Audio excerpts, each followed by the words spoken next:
지난주부터 지금 계속해서 생각하는 주제가 다음 주에 우리 교회 한 자녀가 성찬 회원으로 가입한 일이 있는데요.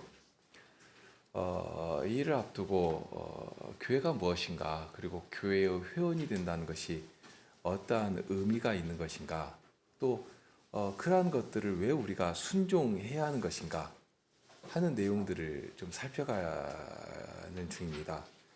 오늘은 네덜란드 신앙고백서에 담긴 교회에 대한 내용을 가지고 교회가 무엇인지, 그리고 주님께서 우리에게 바라시는 선하신 뜻이 어떻게 교회를 통해 드러나는 것인가 하는 것을 생각하려고 합니다. 먼저 말씀 한 곳을 읽겠습니다. 요한복음 10장인데요. 1절부터 18절입니다. 요한복음 10장 1절 이하 읽습니다. 내가 진실로 진실로 너에게 이르노니 양의 우리의 문으로 들어가지 아니하고 다른 데로 넘어가는 자는 절도며 강도요 문으로 들어가는 이가 양의 목자라. 문지기는 그를 위하여 문을 열고 양은 그의 음성을 듣나니 그가 자기 양의 이름을 각각 불러 인도하여 내느니라.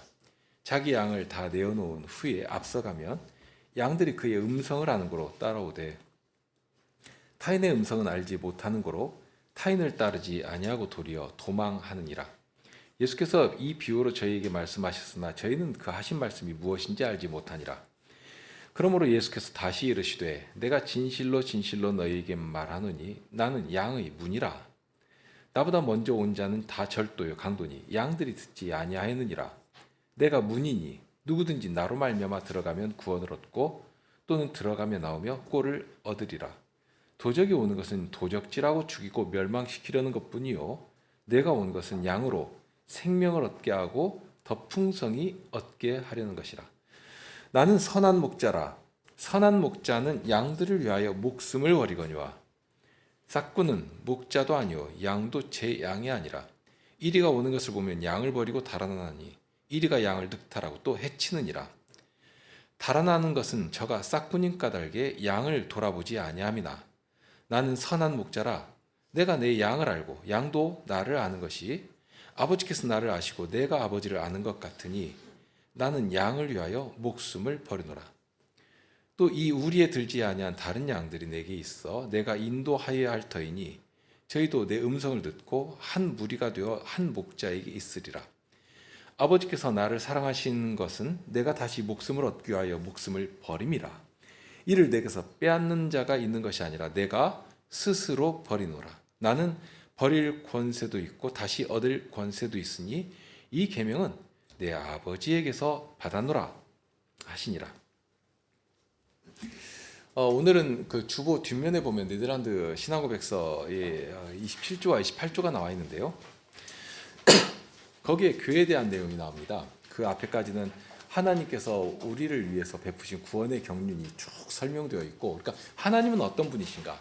하나님께서 우리를 위하여 베푸신 구원의 능력이 예수 그리스도를 말미암아서 어떻게 우리 가운데 임하는 것인가? 그리고 그 구원의 은혜가 실질적으로 임하는 곳, 이제 그 내용을 할 때 이제 27조, 28조에서 교회에 대해서 가르칩니다.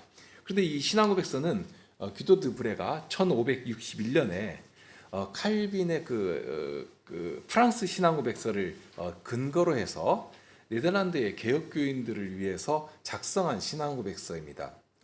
그런데 이 고백서가 이렇게 드러내고 있는 그 신앙의 내용이 성경의 가르침과 교훈을 잘 드러내고 있기 때문에 후에 도르트 교회 회의에서 이 고백서, 그러니까 네덜란드 신앙 고백서, 그 다음에 이제 하이델베르그 요리문답서, 그리고 거기에서 이제 이렇게 표방하게 되는 도르트 신조, 이 세 가지, 그러니까 네덜란드 신앙 고백서, 하이델베르그 요리문답서, 도르트 신조, 이 세 개의 문서를 교회의 아주 중요한 문서로 받아들이면서 이 문서를 하나 되게 하는 새 신앙 고백서라 하고서 개혁교회의 가장 지침이 되는 신앙 고백서로 함께 받게 됩니다. 그러면서 방금 말씀드린 것처럼 지금 이 네덜란드 신앙 고백서에서는 교회에 대한 내용을 아주 포괄적이고 중요하고 핵심적인 내용들을 잘 요약해서 가르치기 때문에 오늘은 그 내용을 가지고 이 교회가 무엇이고 교회를 통해서 하나님께서 우리에게 베푸실 은혜의 내용들이 무엇이며 또 우리에게 요구하시는 책임이 무엇인가 하는 것을 생각하려고 합니다. 27조를 보시면 보편적 교회, 그러니까 보편적 교회란 무엇인가 하는 어떤 큰 제목을 가지고 생각하도록 하는데요. 자, 첫 번째 줄만 한번 첫 번째 단락만 한번 읽어보실까요? 우리는 하나의 보편적 혹은 우주적인 교회를 믿고 고백하니 이 교회는 참된 기독교 신자들 곧 그들의 모든 구원을 예수 그리스도 안에서 기대하며 그의 피로 씻음을 받고 성신에 의해 거룩하게 되고 인침을 받은 자들의 거룩한 회중이고 모임이다.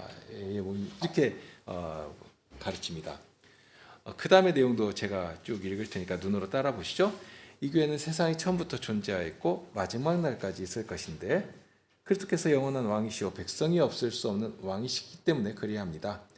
비록 잠시 동안 사람의 눈에는 매우 작게 보이고 거의 사라진 것처럼 보이지만 이 거룩한 교회는 온 세상의 분노에 맞서 하나님에 의해서 보존됩니다. 그리하여 아합의 폭정 동안에도 여호와께서는 바알에게 무릎을 꿇지 아니한 7,000명을 자신을 위해 보존하셨습니다.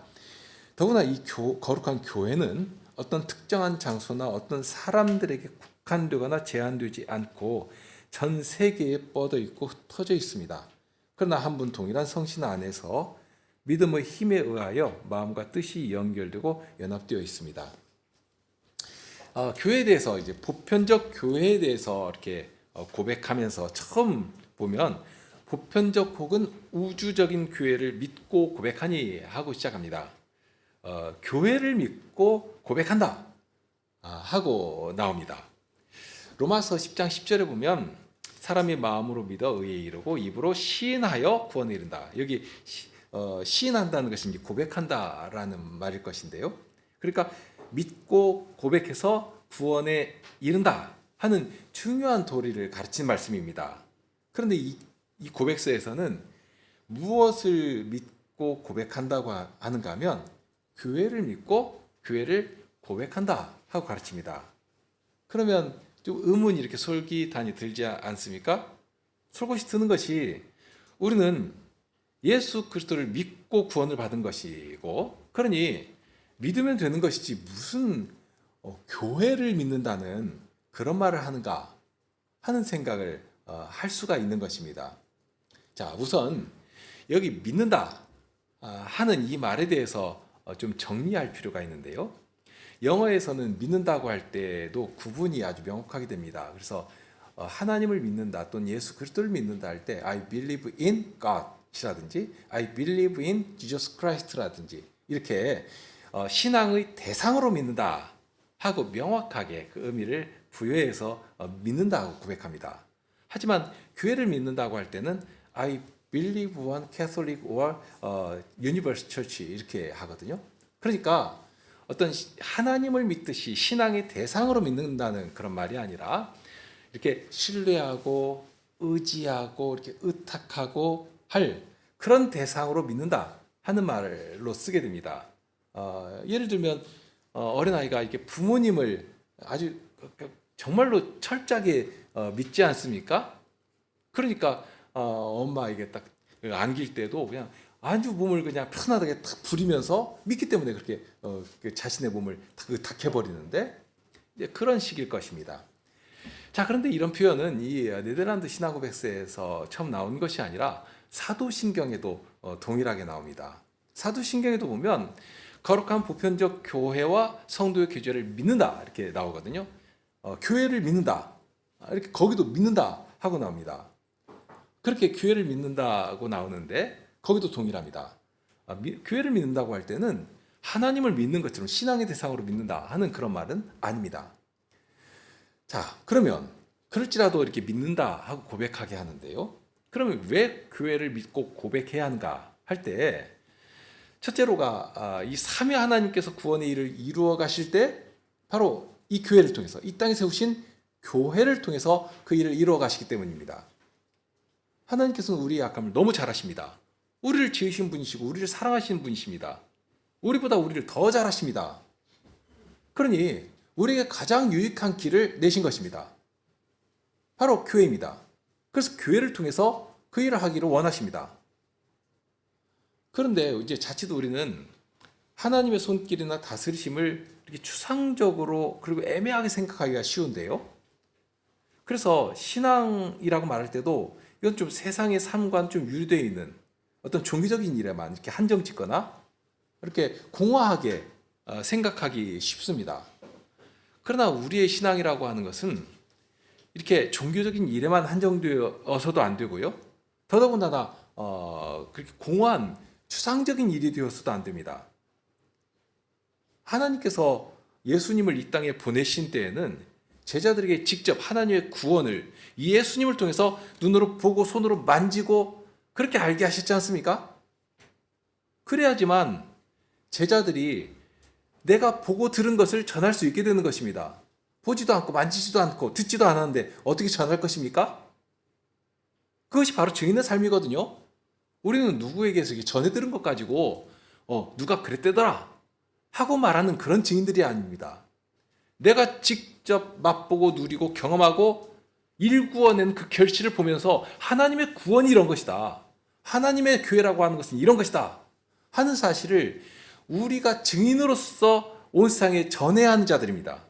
그러니까 바로 그러한 증인으로 살도록 하실 때 하나님의 구원의 일을 어디에서 맛보며 누리며 실질을 나타내도록 하신 것인가? 바로 이 교회를 통해서 교회를 통해서 우리의 온몸으로 누리며 일구어내며 살게 하신다는 것입니다. 자, 그러면서 믿는다고 할 때 왜 믿도록 하신 것인가 할 때 여기에 첫 번째 표현처럼 하나의 보편적이고 우주적인 교회이기 때문입니다. 교회는 우리의 경험이나 지각으로 이렇게 분석하고 파악해낼 수 있는 존재가 아닙니다.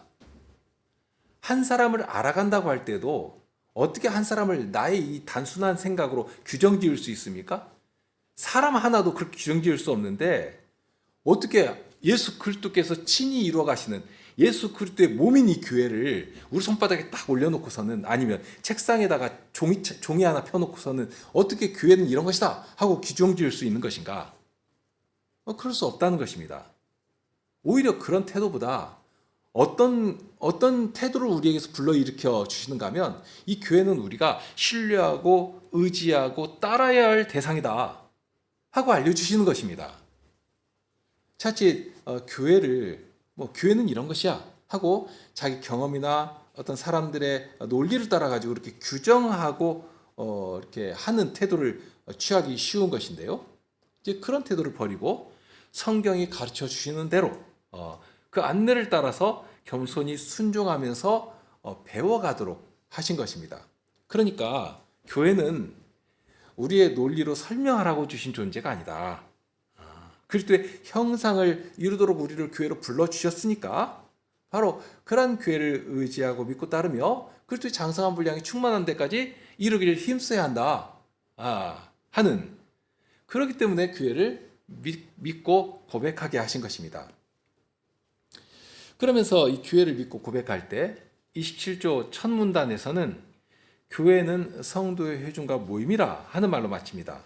거기 거룩한 회중이고 모임이라 하고 했지 않습니까? 그러니까 마치 애굽에서 이 모세를 통해서 이 이스라엘 백성들을 이렇게 딱 이끌어내시고 처음 도착한 한 곳이 시내산 아래 아닙니까? 그곳에서 하나님께서 모세를 애굽으로 보내신 것이고요. 보내실 처음부터 무엇 때문에 내 백성을 이 자리에 이르게 하도록 하신 것인가? 하나님을 섬기도록, 우리의 말로 표현하면 하나님을 예배하도록 나의 백성을 여기로 불러내라 하고 모세를 보내시고 모세를 통해서 세상이 경험할 수 없는 놀라운 두려운 방식으로 이스라엘을 구원해 내신 것입니다. 구원하시고 하나님 앞에 이르게 하시고 예배하는 회중으로 불러내신 것입니다. 그런 회중이기 때문에 아무라도 그냥 사람만 모아놓으면 그럼 교회가 되는 것이 아닙니다. 어떤 자들이 모여야 하는가? 이 고백서에서 그 성격도 규정해 놓았는데요. 그 첫 줄 보면 자신의 모든 구원을 예수 그리스도 안에서 기대하는 자가 모여 있어야 합니다. 그러면서 그런 자를 뭐라고 부르는가 하면 참된 신자라고 말하거든요. 그 참된 기독교 신자라고 했지 않습니까? 그러니까 여기 참되다고 할 때 이 말의 주의를 좀 해야 되는데, 참되다고 하면 무슨 뭐 경건이 뛰어나다거나 아니면 아주 이렇게 순전한, 그러니까 그 마음에 사특한 것이 없이 정말 오로지 하나님만을 향해서 움직이는 그런, 정말 내가 봐도 정말 뛰어난 성도다, 신자다, 이렇게 흠이 없는 완전 무결한 신자다 하는 그런 의미가 아닙니다. 오히려 아직은 부족합니다. 비틀거립니다. 실수하고 넘어지기 너무나 잘하는 자들입니다. 그런데 그런 자들인 일지라도 오히려 그런 사실을, 자신의 그런 부족을 알고 고백하며 자신에게서가 아니라 자신의 모든 구원을 누구에게서만 기대하는, 바로 그리스도에게서만. 그러니까 내가 완전 무결하면 뭐 기대할 것이 있고 의지할 것이 있습니까? 내가 다 해버리면 되는데. 그런데 여기 누가 기대하는 것인가? 누가 소망하는 것인가? 나는 그만큼 부족하기 때문입니다. 나에게는 소망이 없기 때문입니다. 나로서는 선한 것이 나올 수가 없다는 사실을 너무나 절실히 깨닫는 것입니다. 그러니까 그리스도만을 바라보고 그리스도만을 기대하는 것 아니겠습니까? 바로 그러한 자가 누구라? 바로 참된 기독교 신자다 하고 가르치고 있습니다. 하이델베르그 요리문답서도 이와 아주 정말 동일한 내용을 가르치는데요. 그 내용이 114문에 나옵니다. 이제 그 앞까지는 10계명까지를 해가지고 이렇게 하나님께서 원하시는 선한 일들이 무엇인가를 쭉 가르친 다음에, 이제 다 가르친 다음에 이제 14문에 딱 가면 이런 질문을 하는데요. 그런데 하나님께 돌아온 사람이 이 계명들을 완전히 지킬 수 있습니까? 하고 묻습니다. 자, 그것에 대한 이 질문에 대한 답이 무엇인지 혹시 기억나십니까? 마음 같아서는 예, 제가 다 지킵니다 하고 대답하면 참 좋겠는데, 대답은 그렇지 않습니다. 도무지 완전히 지킬 수가 없다는 자신의 현실을 그대로 고백하도록 하거든요. 처음 대답이 아닙니다로 시작합니다. 아닙니다. 이 계명대로 지킬 수 있는가? 아닙니다로 시작합니다. 정말 어림없는 자들이거든요.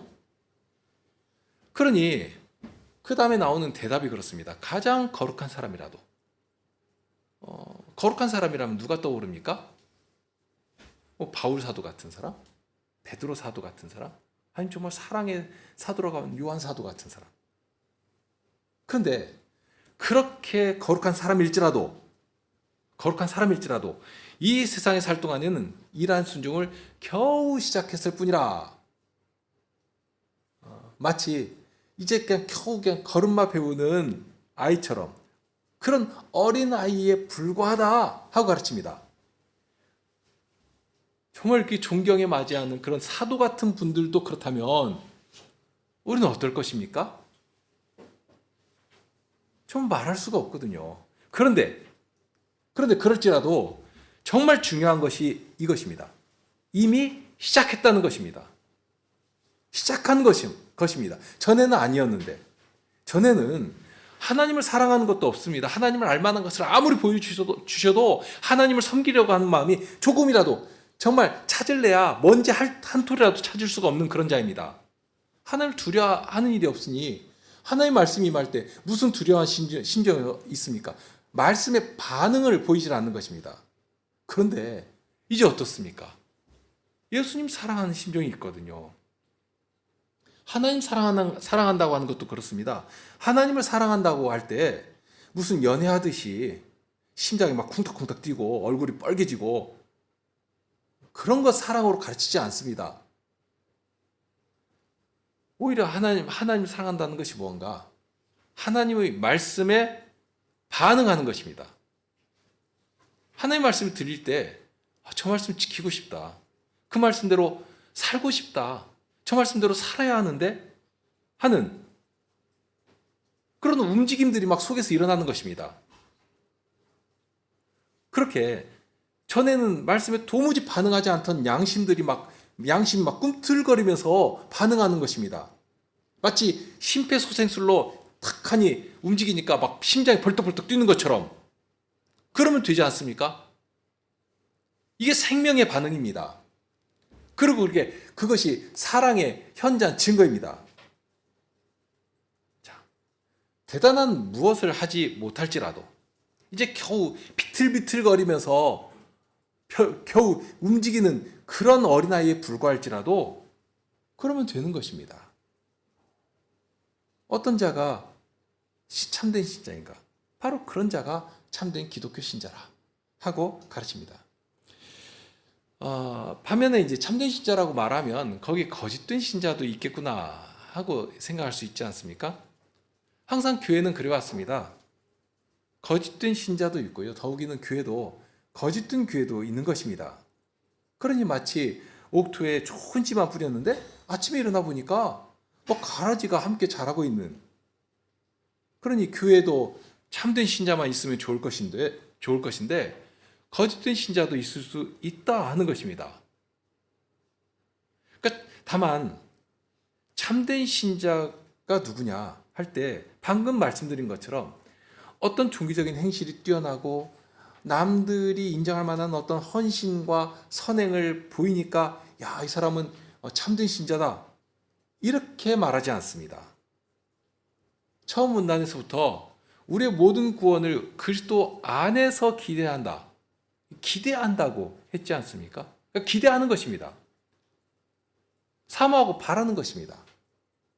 그러니 그냥 사라지는 대로 사는 것은 아닙니다. 사람이 어쩔 수 있는가? 다 약하고, 특히 내 형편을 봐도 이거 이만하면 훌륭한 거야. 이렇게 사라지는 대로 살아버리는 것은 결국 기대하는 태도는 아닐 것입니다. 그러니까 무엇을 바라고 무엇을 소망하는가? 정말 나를 통해서 이루기를 원하시는 하나님의 뜻을 보여주실 때 그 하나님의 그 자비하신 사랑의 마음을 알아서 그 마음을 쫓아서 나를 드리며 살기를 원하는, 그럼 난 스스로 갈 수 없고, 그래 나의 모든 좋은 것을 오로지 주님께로부터만 바라는, 하이델베르 요림답서 93원에 보면 이런 표현을 하고 있는데요. 나의 모든 좋은 것을 주님께만 기대하는, 그런 것입니다. 그러니까 이런 것이 있다면, 이런 마음이 있다면, 이런 소망이 있다면, 그러면 그 사람이 지금 당장 보기에는 이거 어릴 수 있죠. 형편없는 사람일 수도 있습니다. 그래도 상관없습니다. 그런 사람이 바로 참된 신자라 하는 것입니다. 자, 그러한 신자가 모인 곳이 바로 참된 교회인데요. 그러면서 이제 두 번째 문단에 보면 거기에 이제 보편성을 가르칩니다. 27조 제목이 보편적인 교회 아닙니까? 보편의 교회에 대해서 가르치는 것인데요. 그러니까 이런 보편성을 가르칠 때 여기 보편이라고 하는 말은 우선은 시간적으로도 그렇고 공간적으로도 그렇다 하는 말입니다. 그러니까 시간적인 보편성을 말할 때는 역사가 시작한 때부터, 그러니까 에덴 동산에서부터 시작한다고 볼 수가 있고요. 그래서 주님께서 다시 오실 그 마지막 날까지 교회가 없는 때가 없다 하는 그런 의미가 됩니다.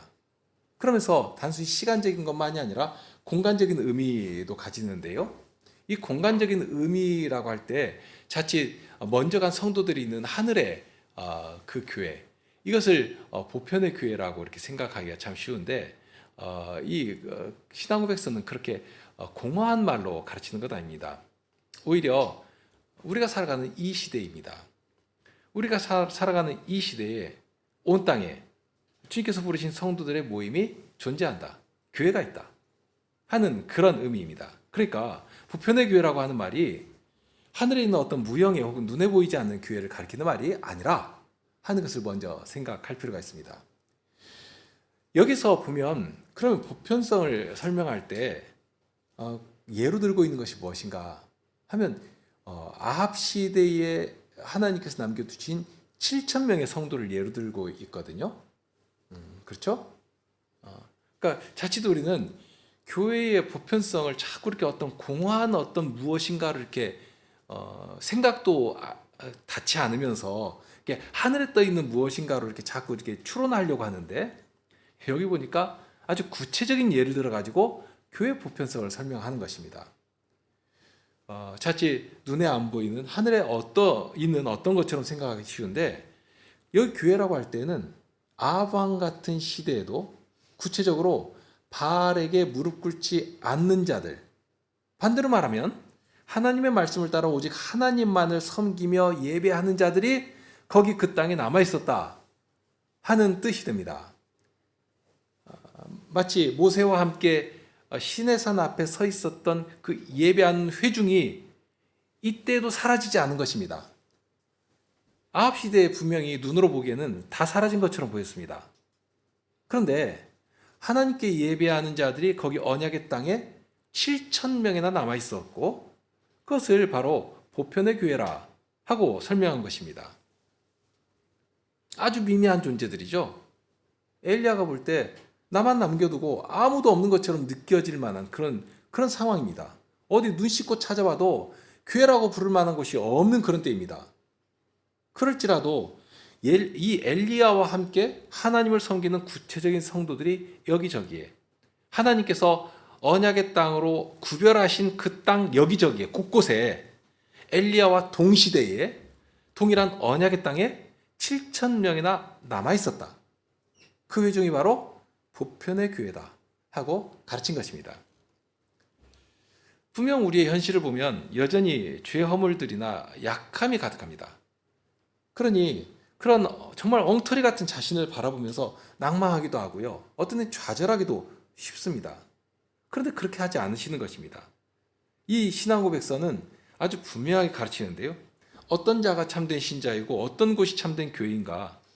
우리가 무슨 대단한 선행이나 아주 훌륭한 어떤 종교적 경건함을 보여서 참된 성도가 되고 참된 성도라고 불려지는 것이 아니라는 것입니다. 반복되지만 우리가 참된 성도라고 불려지는, 우리를 참된 성도라고 부르시는 이유는 딱 하나입니다. 오직 그리스도만을 바라보기 때문입니다.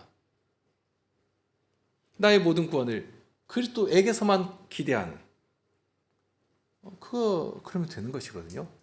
그러면 그런 사람이 참된 신자이고 그런 사람이 함께 예배하는 한 회중으로 모이면 그것이 바로 보편의 교회다 하고 가르친 것입니다.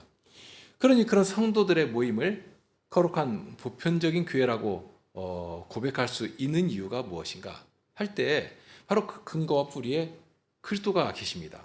그리스도께서 친히 교회의 머리가 되시기 때문입니다. 사람의 능력이나 인생의 가치로 교회가 거룩하게 보존되고 보편교회로서 이렇게 탁하니 드러나는 것이 아니라는 것입니다. 오로지 그리스도께서 십자가에서 흘리신 그 피로 값주고 사신 자들을 복음으로 부르시고 주의 신으로 하나 되게 하시고 그럴 때 그리스도로 말미암아서 거룩한 보편적 교회로 세워져 가는 것입니다. 자칫 우리는 눈앞에 보이는 나의 모습이나 또는 형제의 모습으로 인해서 실망할 수도 있습니다. 그러나 우리의 그런 구차한 모습을 두고서 교회를 고백하도록 하지 않습니다. 오히려 그런 때라도 우리의 눈을 들어서 그리스도를 바라보도록 안내해 줍니다. 늘 말씀으로 우리를 불러주시고 주님의 말씀이 선포된 자리에 이르러서 주님의 음성에 내 귀를 드리고 나의 마음을 드리고 그렇게 하도록 이 신앙고백서가 그렇게 가르치지 않습니까? 사람이 아니라 오직 그리스도를 바라보고 모든 좋은 것을 그리스도에게서만 기대하고 또 그런 자들을 함께 모이게 하셔서 여전히 은혜의 기관을 통해서 말씀을 전하며 은혜를 공급받아 살도록 하시는 우리를 불러 모으시며 품어주시는 교회를 함께 고백하게 하신 것입니다. 참 힘이 되고 위로가 되는 말씀이죠. 그렇기 때문에 이러한 교회는 단순히 사람의 모임이 되어서는 안 됩니다. 이 안에 그리스도의 말씀으로 헌신하는 성도들의 사귐이 가득해야 합니다. 말 그대로 우리 안에 살아 움직이는 것이 주님의 말씀이어야 하겠다는 것입니다. 마치 사람의 세포 하나하나가 신경이 닿아서 죽지 않고 막 살아 움직이는 것처럼 성신의 은사로 인한 봉사가 우리를 통해서 다른 지체로 막 흘러가면서 연락하면서 연합하게 되는, 그러니까 혈관을 따라서 피가 말단의 지체까지 흐르며 살아 움직이게 하는 것처럼 그리스도의 말씀이 우리 모든 성도를 이렇게 자극하시며 움직여 가시며 과연 내가 그리스도의 사람이라 하는 증거를 내 말로 떠드는 것이 아니라 그렇게 사랑의 섬김과 봉사를 통해서 하나님의 사랑이 어떠한 것인가를, 그러니까 말씀이 나를 움직여 가시도록 그 말씀에 나를 드리며 순종하면서 그렇게 우리 안에서 역사하시는 분은 그리스도이시다 하는 사실을 성도의 순종을 통해서, 삶을 통해서 나타내야 하는 것입니다. 그러니 부평교회라고 하는 증거 능력은 말로 이루어지는 것은 아닙니다. 무엇보다 중요한 것은 하나님의 말씀이 순전하고 온전하게 선포되어야 합니다. 강단을 보호하시며 직분의 봉사를 사용하셔서 그 일을 오늘도 이루어 가시는 것이고요. 뿐만 아니라 그 말씀이 성신의 능력으로 성도들을 하나로 묶어주시도록, 우리가 다 한 상에 나아가서 동일한 음식을 먹으며 한 몸으로 자라는 것처럼 그렇게 매주일 예배의 자리에서 동일한 말씀을 듣도록 하시고 또 수시로 성찬의 자리에 나아가게 하시고, 그럴 때에 우리 안에 역사하시는 성신님께서 그 말씀을 따라 순종하는 성도의 삶을 붙잡아 사용하셔서 교회 보편성을 드러내게 해주시는 것입니다. 열매 맺게 해주시는 것입니다. 28조를 조금만 더 살펴보시죠. 거기에는 교회에 가입할 의무가 나와 있습니다. 28조에서도 27조처럼 교회를 모임과 회중으로 부르는데요. 첫 줄에 그렇죠? 처음 시작하면서. 그러면서 또한 하나님께서 세우신 이 모임이라고 하는 표현을 사용해가지고 이 교회를 추상적으로 생각하지 않도록 합니다. 이 모임입니다. 눈에 보이는 어떤 모임이 있는 것입니다.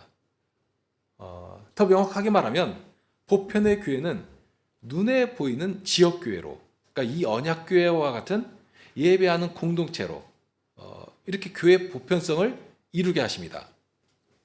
그리고 그런 구체적인 지역교회에 가입하는 것을 신자의 의무라 하고 가르칩니다. 28조가 그 사실을 가르치는데요. 그러니까 교회는 그리스도께서 하나님의 자녀들에게 구원의 은혜를 끼치시려고 이 땅에 세우신 은혜의 기관인데요. 그렇기 때문에 신자는, 참된 신자는 그리스도께서 불러 모으시는 회중 가운데로 가입하여 연합할 의무가 있다 하고 가르칩니다. 차치 교회에 가입하는 것은 개인이 취사 선택할 수 있는 문제로 남겨두고 우선은 예수 믿는 것이 중요하니까 예수 믿는 것부터 하고 교회는 내 믿음이 좀 자란 다음에 이렇게 할 수 있는, 그러니까 믿는 것과 교회에 가입하는 것을 이렇게 분리해서 생각하는 일이 많습니다. 하지만 그런 생각은 주님께서 주시는 구원과 우리로 행하게 하시는 선한 일을 이렇게 분리해서 생각하는 또는 가르치는 것과도 같습니다. 이 고백서는 주님께서 부르시면 우리는 기꺼이 순종해서 교회에 가입하는 것이 신자의 의무다 하고 가르칩니다. 그렇게 교회에 가입해야 하고 그것이 의무라고 가르치면서 교회에 가입하는 것을 연합한다 하는 말로도 가르칩니다. 그러니까 교회에 가입한다고 할 때는 이렇게 개인이 하는 것이지만 교회에 가입할 때는 그 자체로 거룩한 회중 가운데로 내가 이렇게 연합되는 것입니다. 그러니까 마치 떨어져 있던 가지가 이렇게 접붙여져 가지고 주님으로부터 은혜를 받는 살아있는 가지가 되는 것과 같이 연합하는 일이 됩니다. 그렇게 되니까 비로소 그리스도께서 나에게 주신 사랑의 능력을 형제를 향해서 드릴 수가 있습니다. 그리스도의 한 몸인 교회로 살아갈 준비를 할 수 있게 됩니다. 우리 헌장에서 말하는 회원의 자격과도 같은데요. 거기 보면 우리 교회의 회원은 오직 자기가 스스로 회원인 것을 그 사상과 생활과 봉사에서 입증함으로써만 회원의 실효를 드러낸다고 했습니다. 그러니까 명분상 그냥 이름만 걸어두면 회원이 아니라 사상과 생활과 봉사에서 입증함으로써 실효를 드러낸다고 합니다. 그러니까 누가 시켜서 하는 것 아닙니다.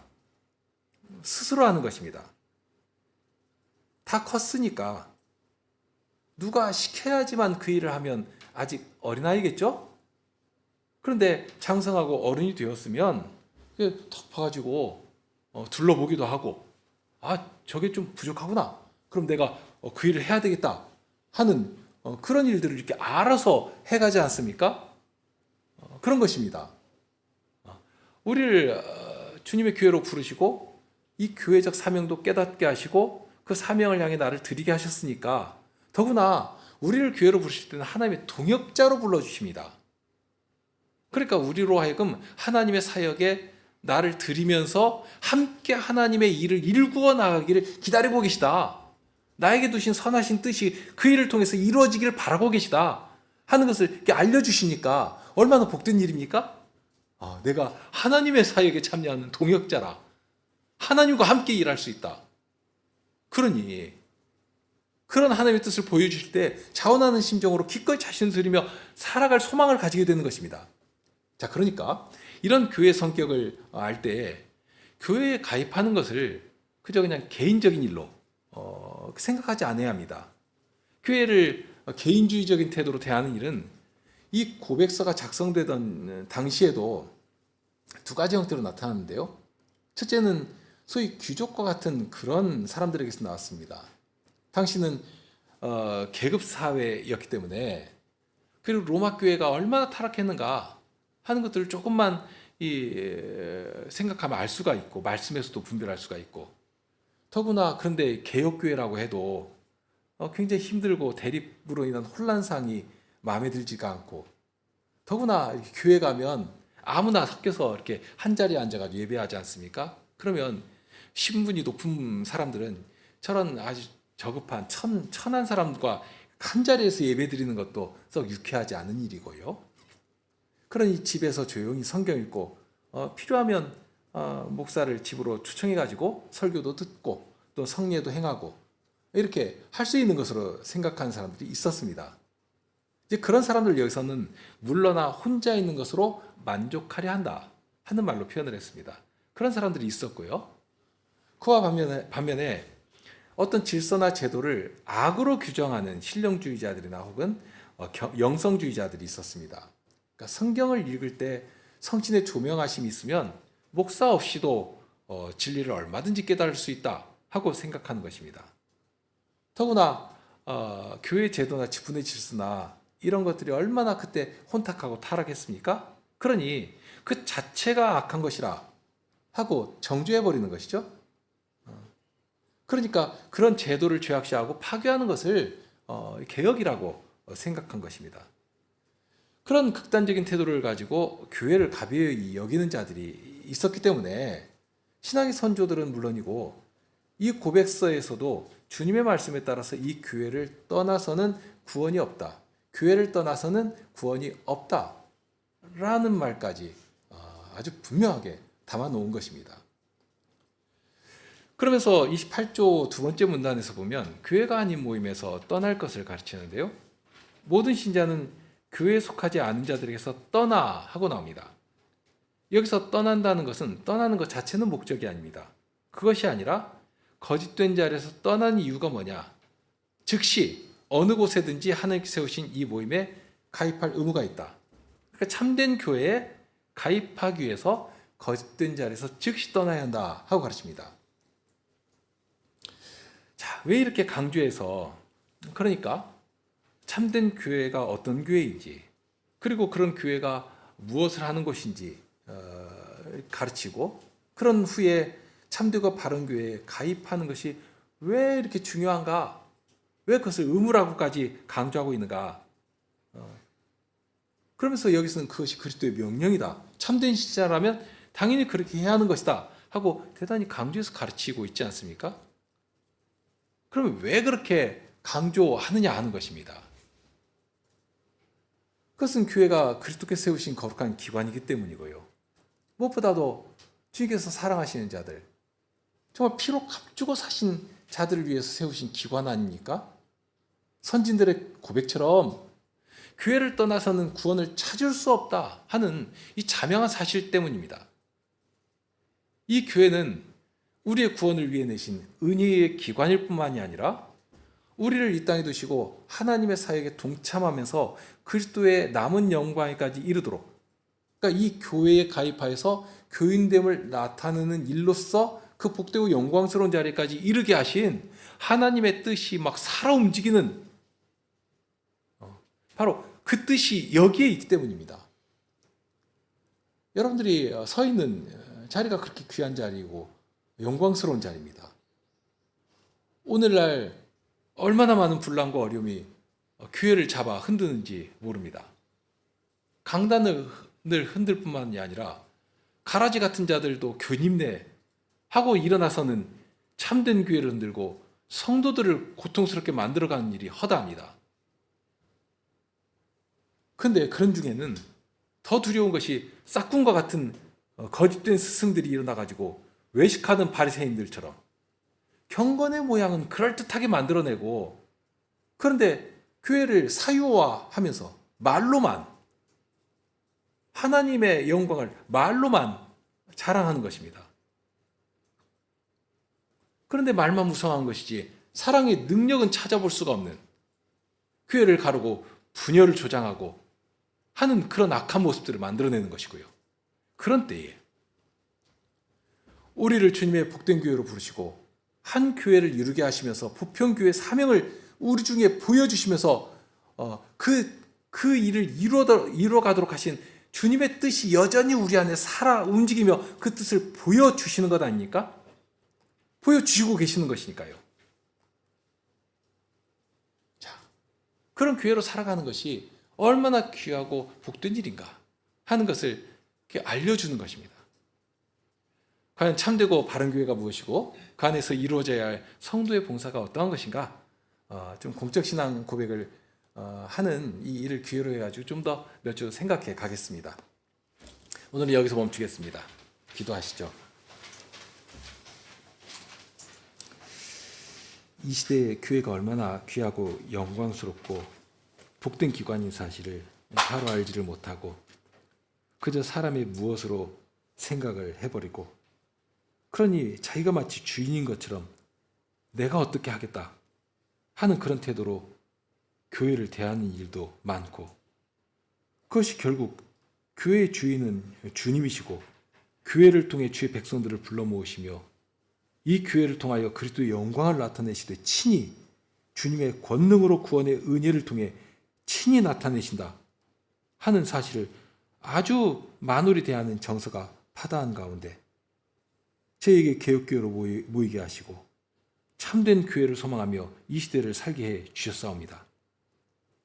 이 사명이 귀하여서 오늘 또 교회가 무엇인지를 배우며 그런 교회의 한 분자로 한 지체로 제 일생을 드리며 그렇게 주님께 기쁨을 드리는 그런 성도들, 그런 교회가 되기를 소망하게 하여 주십니다. 더욱 확연히 깨달음을 얻게 하여 주시고 주께서 주시는 지식을 따라 그리스도의 가장 바른 자태를 이루는 그런 교회를 향하여 힘있게 전진하는 저희가 되게 하여 주옵소서. 발에 힘을 잃지 않게 하여 주시고 저희 손의 봉사가 무뎌지지 않게 하여 주시고 기꺼이 주님의 손과 발이 되어서 주님을 높이는 주님의 뜻만을 자랑하는 저희가 되게 하여 주시옵소서. 우리 주님 예수 그리스도 이름으로 기도하옵나이다. 아멘.